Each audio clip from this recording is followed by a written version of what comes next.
See, there is what we call the perceived identity, and then there is the accepted identity, and then there is the political identity, but there is also a psychological component into identity. Let me give you a quick example. Okay, people who are anybody here born in the UK? Anybody? Your son was born here? Okay. Was he born here? Yes. Where is he from? He's from Bangladesh. Like originally from Bangladesh, but he was born here. And see, that was just my point. Are you following what's going on?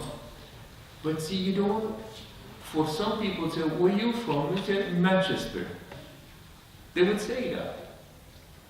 But some people would say, "I'm not talking about the brother." But some people would say, "Where are you from?" It doesn't matter how long they've been here. It doesn't matter what kind of contribution they've made here. It doesn't matter any of that stuff. They say, "We are from," and they go back 7, 8, 9 generations back, and they say, "Well, this is where we come from," because there is something about belonging to this place.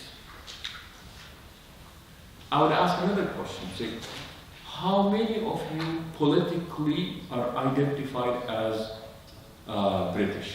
Meaning, what passport do you have? You have a passport? All of you. Okay? That's your political identity. Right? I know sometimes people don't like the word politics, but political identity simply means which country do you have the citizenship of. So what's your political identity? Let's say, well, we're all English, or we're all British citizens. Well, that is your political identity. And sometimes our political identity and our psychological identity are not necessarily the same. Are you following? Our political identity and our psychological identity are not necessarily the same, which again creates that types of conflict. The idea of, do we really feel that we belong, or do we not feel that we belong? And of course that adds to the whole confusion. And then the last point also has to do with our kids, with our children, where we're constantly talking to them about back home.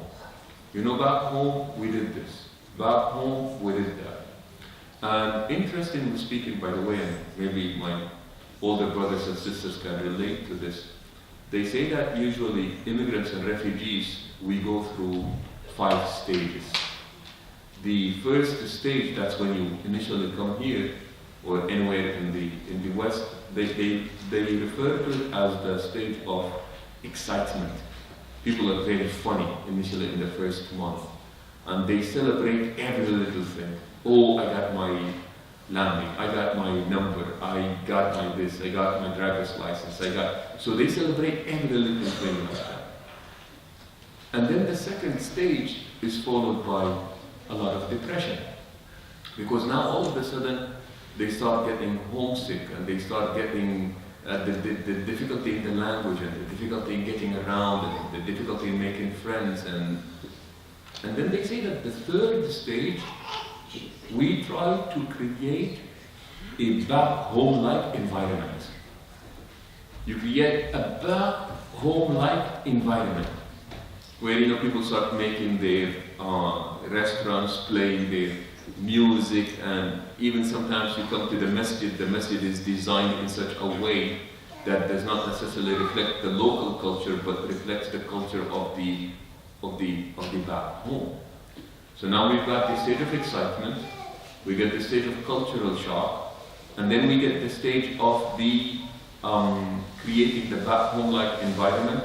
And the fourth stage is a very interesting stage, and that's what we call a counter-cultural shock. And that is, people go back home. After 5 years, you go back home and you visit. See, in the third stage, people romanticize the difficulties that they had back home. You know, back home, I used to walk 10 kilometers to go to school. Whether it rained, whether it was sunny, it was cold, I would walk. And you know what? I loved every step of it. You know, back home, we would have the electricity cut off every now and then, but we didn't care, we just played. You know, back home, the TV was not running 24/7 like you have it here now. It was only running for 4 hours, and we would just enjoy 2 hours of it. And you know, so what happens is that we go and we romanticize difficulties back home. You say, wait a minute, if it was that good, why did you leave? But see what happens is that you go back and you romanticize that difficulty that initially made us get out. Now we go back and we romanticize that difficulty. But then in the fourth stage, something strange happens, and that is people go and they visit back home. And now they have a counter-cultural shock. And that is people say, my God, look at all this trash. Oh, these people are so unorganized. How do they drive in this place? And why is this taking too long? And now we are going through what I call the counter-cultural shock. And then the fifth stage is really interesting because people now have to decide where is home. People now have to decide where is home. And in the meantime, we keep talking to our kids about back home, back home, back home. But unbeknownst to us, we end up creating what we call the in-between zone. We've never went back home, but we also never made home out of this place. So what happens is that you create the in-between zone. Are you all following what I'm saying? Seriously, Wallah, am I losing anybody? I mean, I really don't care, but am I losing anybody? Okay? So now what happens is that we create this in-between zone where we really never went back home, nor have we decided that this is home.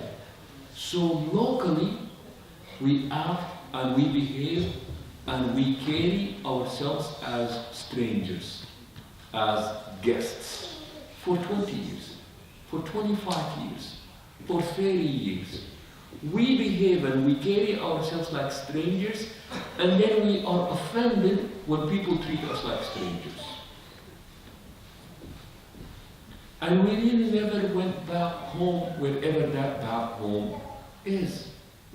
And in the meantime, our kids are growing up in this place, and supposedly this is the only home that they know. But see, so what we have done is really interesting. What we have done is we all decided that we want to reside in Birmingham, but live somewhere else. Let me say this one more time.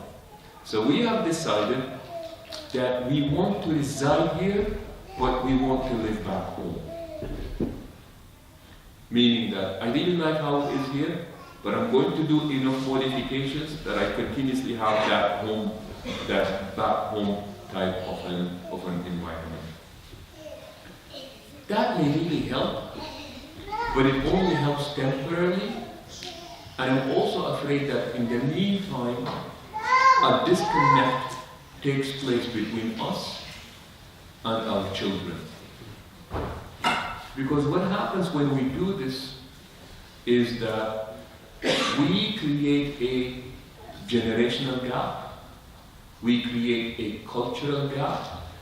There is a language barrier in the process as well. So you create a cultural gap.